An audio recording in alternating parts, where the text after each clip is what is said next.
Your summer internship is right around the corner and you are super stoked because you know you're going to do an amazing job and get a return offer. Well, sadly, I've seen many summer interns actually mess up in quite a few ways. The mistake most of them make is like you, they get all excited about their internship. It's secured, it's done, and they just go on vacation, chill with friends. We're all done here. In reality, there's a lot you can do to make sure that your internship is a success and you get a return offer. This is video one of a three-part series where I'll be breaking down different summer internships and what you can do to maximize your chances of getting a return offer. Number one is understanding what your internship is. Each type of firm, each division, they're really different types of internships. I'm going to go through some of the most popular ones right now. So, first of all, an internship at a startup. So why do startups offer internships? Unlike bigger companies, startups offer internships primarily because they can't afford to pay full-time employees. Sounds a little crazy, but that's the truth. So either they haven't, done their next seed round, or they're running short of money and they're thinking, all right, I can't pay $100,000 for a developer. Wait a minute, why don't I get an intern for $20 an hour? And to them, it's effectively cheap labor. I know a startup that has its interns go as long as they want. It's not a 3-month internship. I've seen interns there for over a year, so they're effectively just really cheap labor. That's the startup mentality. It is great for getting experience and getting some money in your pocket, and it's quite honestly an easier way to get a job, but yeah, you're getting paid very little to do a regular associate level job. Hedge funds. So in general, asset managers, when you get an internship by them, it's similar to a startup in that you are actually going to be producing work. You're going to be on the trading desk, you're going to be building reports, you're going to see the daily trades, you're actively involved and engaged in the day-to-day.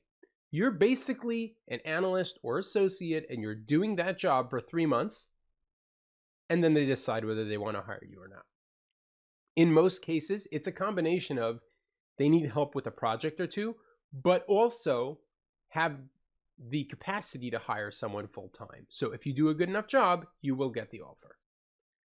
Then there's the big banks, and this is really interesting. And I'm not talking about internships where a specific team needs an intern, so they open a job rec for an intern. I'm talking about the big glorified summer internships at major investment banks, whether it's in investment banking or sales and trading. Typically, there are rules, and I'm talking about, SEC level rules on what interns can do because they're not official employees of the firm. So interns actually, even on the sales and trading desk, are not allowed to see client-sensitive information. Part of it is that they're not really part of the firm. Part of it is that they're not registered yet. But that leads to this weird scenario where they can't actually produce. They can't actually be part of the daily production process and help with the sales and trading or help with the other activities that the bank needs to help their clients out. So what the banks do is they have interns come for 2 to 3 months, and basically the banks view it as a long interview. So you come to the desk, you're going to be given a lot of training sessions, you're going to have to do presentations, you'll have to pick a stock or pick a portfolio, see how it performs, give presentations on how your portfolio has been performing. Usually you'll get one major project, like talk about a topic or try to produce something that might be of value for the desk later on. And then you'll stand in front of a panel and present and have to answer Q&A. This all kind of sounds like a really long interview, and it is. You'll go to the morning meetings, participate and stuff like that, but you're not actually providing value to the team. In fact, you're kind of taking away from them because you're a body on the desk. You're going to have meetings with them. You're going to sit down with people, ask them what they're doing, and you're not actually producing. So in fact, in terms of money, you are a negative asset on the desk. And you have to understand that going into it.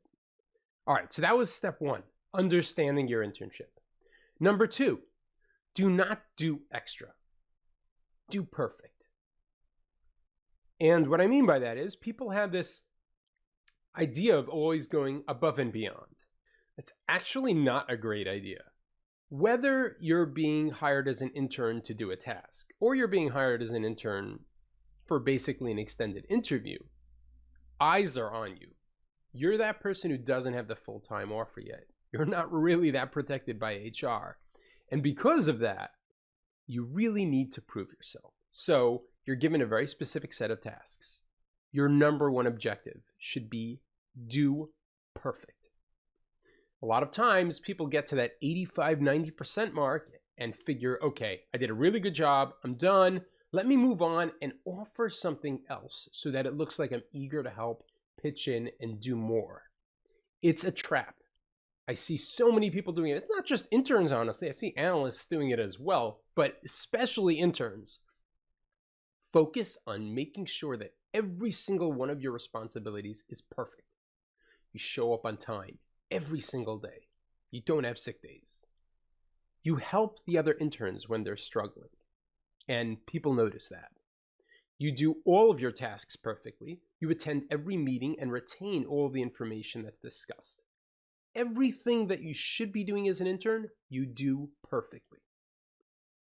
And this leads me to number 3, which is when you're sitting down and networking with people on the desk, which we'll get to in a later video, when you talk to the more senior managers, not the associates, not the analysts, probably not even the VPs, when you talk to the more senior managers, after your initial questions and they tell you a little bit about the desk,